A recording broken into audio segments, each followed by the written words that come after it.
When people present ideas on your desk and you're reading them, I mean, there's got to be a part of you that says, ooh, you know, like going into war, decisions to go in, decisions not to go into the constitutional issues. There's all these things where you look at it and go, man, they're going to remember me for this, if this works or doesn't work. Do those thoughts pop into your head when you're having those? No, that occurs later. After you sign?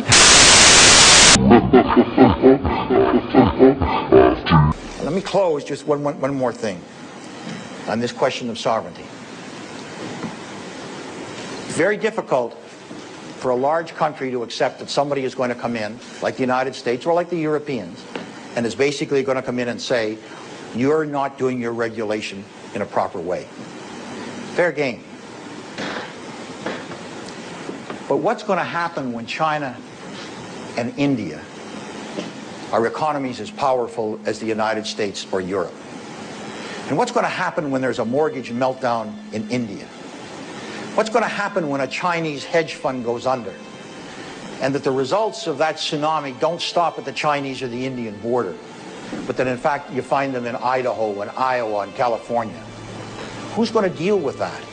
Unless we're prepared to understand that in fact we're all going to have to give up a little bit of our sovereignty in order to make the world work.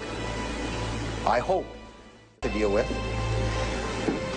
I think that we are really at the beginning of a very different era. 1944, the great minds of the world, Dexter White, John Maynard Keynes, and a bunch, essentially laid the foundations for the Bretton Woods institutions and the United Nations.